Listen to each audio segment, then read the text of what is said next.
Z টিভির নিয়মিত আয়োজন তথ্য প্রযুক্তি সংবাদে স্বাগত জানাচ্ছি। আজকে শেখাবো salary statement, excel salary statement. তো স্যালারি স্টেটমেন্ট অলরেডি এখানে একটা আমরা তুলে রাখছি, যেগুলো ডাটা এন্ট্রি দিতে হয় সেগুলো এখানে তুলে রাখছি। আমরা করণী গ্রুপ বা যে কোনো একটা প্রতিষ্ঠানের আমরা দিতে পারি হচ্ছে এনআর গ্রুপ। তারপরে এই অঙ্কটা কি অঙ্ক সেটা আমরা লিখলাম স্যালারি স্টেটমেন্ট। কোন মাসের স্যালারি আমরা এটা তৈরি করছি সেটা এখানে লিখলাম জানুয়ারি 2025। প্রত্যেকের একটা আইডি নাম্বার থাকবে, নাম, অ্যাড্রেস, ডেজিগনেশন, পদবি, বেসিক স্যালারি, কার কত বেসিক স্যালারি ধরা হয়েছে সেগুলো আমরা এখানে লিখব। তারপর ওয়ার্কিং ডে প্রত্যেকেরই হচ্ছে 26 দিন। একবার 26 লিখে আমরা শুধু কি করব, এভাবে ড্রাগ করব। একটা 26 লিখে এভাবে ড্রাগ করলে বাকিগুলো 26ই চলে আসবে। এরপর হচ্ছে এটা হচ্ছে কি অ্যাটেন্ডেন্স, কয়দিন অ্যাটেন্ড করছে আমরা সেটা লিখছি। যে কয়দিন অ্যাটেন্ড করছে আমরা কার্ড দেখে তার হাজিরা শিট দেখে আমরা এখানে অ্যাটেন্ডেন্সটা তুলে দিব। এরপর হচ্ছে অ্যাবসেন্ট সে কয়দিন করলো সেটা আমরা সূত্রের মাধ্যমে বের করব। তাহলে প্রথমে আমরা কি দিব, সমান সমান ওয়ার্কিং ডে মাইনাস অ্যাটেন্ডেন্স দিয়ে ইন্টার দেওয়ার সঙ্গে সঙ্গে আমাদের অ্যাবসেন্টটা বের হয়ে যাবে। উনি 6 দিন অ্যাবসেন্ট করেছে, বাকিগুলো আমরা ডবল ক্লিক করে বের করে দিব। এই যে উনি 26 দিনই কাজ করছে, এই জন্য এখানে 0 দেখাচ্ছে, তার মানে তার কোনো অ্যাবসেন্ট নাই। এরপর আমরা বের করব হচ্ছে পেয়েবল স্যালারি। পিএস মানে পেয়েবল, এস মানে স্যালারি, পেয়েবল স্যালারি। এখন এই যে অ্যাটেন্ডেন্স যে 20 দিন করলো, 20 দিনে তার কত টাকা আসলো সেটা আমরা বের করব। তাহলে প্রথমে সমান সমান, তারপরে বেসিক স্যালারি ভাগ ওয়ার্কিং ডে, তাহলে একদিনেরটা বের হয়ে গেল, ইনটু 20 দিন কাজ করছে, অ্যাটেন্ডেন্সের উপরে ক্লিক, ইন্টার, অটোমেটিক কিন্তু আমাদের পেয়েবল স্যালারি চলে আসছে। ডাবল ক্লিক করব, অটোমেটিক বাকিগুলো বের হয়ে যাবে। এরপর আমাদের এই 6 দিন যে অ্যাবসেন্ট করলো সেই অ্যাবসেন্টের জন্য তার কত টাকা কাটছে সেটা আমরা বের করতে চাই। তাহলে সমান সমান বেসিক স্যালারি ভাগ ওয়ার্কিং ডে ইনটু এই যে অ্যাবসেন্ট যে কদিন সেইটার উপরে ক্লিক করব। ক্লিক করার সঙ্গে সঙ্গে ইন্টার, এই যে অ্যাবসেন্টের জন্য তার 46,153 টাকা কেটে গিয়েছে। ওই যে ওনার কাছে 615 টাকা। আবার এই যে এখানে যদি 26 দিনই দেই ওনাকে, তাহলে ওনার কোনো টাকা অ্যাবসেন্টের জন্য ওনার কোনো টাকা কাটে নাই। ওনার বেতন 18,000 ছিল, উনি পুরোপুরি 18,000 পেয়ে গেছে। এরপর আমরা বের করব হচ্ছে বাড়ি ভাড়া, হাউস রেন্ট। হাউস রেন্ট আমরা ধরে নিয়েছি যে কোনো একটা পার্সেন্টেজ দিব, শর্তের মধ্যে থাকবে।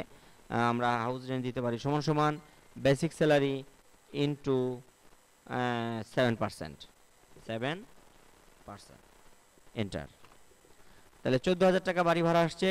বাকি সবাইটা বের করার জন্য ডাবল ক্লিক করব এবং এটা রাইট অ্যালাইনমেন্ট করে দিব। তাহলে বাড়ি ভাড়া চলে আসলো প্রত্যেকের। মোবাইল বিল এটা হচ্ছে আমরা 6% দিয়েছি। এই যে ডাবল ক্লিক করে একটু দেখিয়ে দিই, এটা যেভাবে বের করছি হাউস রেন্ট, সেম একই পদ্ধতিতে আমরা মোবাইল বিলটা যে একই পদ্ধতিতে বেসিক স্যালারি ইনটু 6% এন্টার দিব, বাকিটা ড্রাগ করব। ইন্স্যুরেন্স এটা আমরা 5% দিয়েছি, একটা বের করে বাকিটা ড্রাগ করব।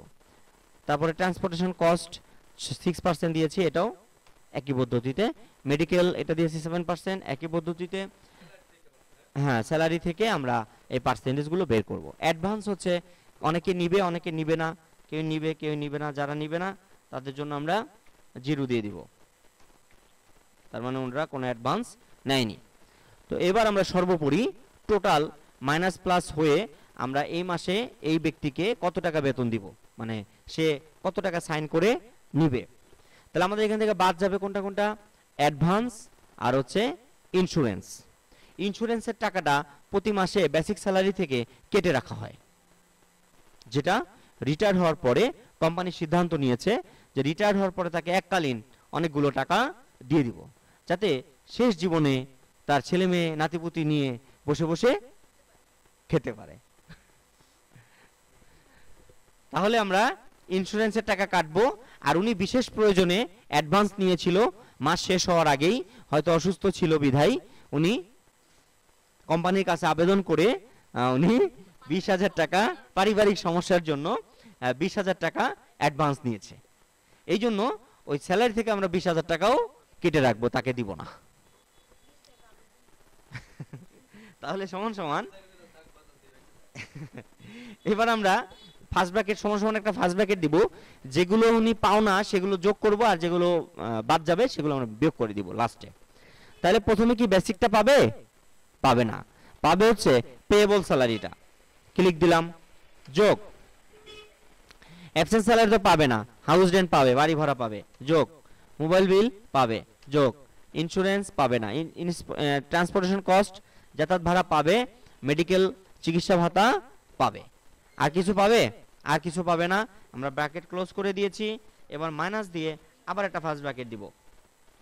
এবার দেখব বিয়োগ যাবে কোনটা কোনটা। যাবে ইন্স্যুরেন্স প্লাস অ্যাডভান্স। কেন প্লাস দিলাম? ওই যে বীজগণিতের সিস্টেম অনুযায়ী ব্র্যাকেট ক্লোজ করে দিলাম। তার মানে এই দুইটাকে যোগ করে এই টোটালটার সাথে বিয়োগ করে দিবে, ইন্টার। উনি পাবে 1,75,846 টাকা।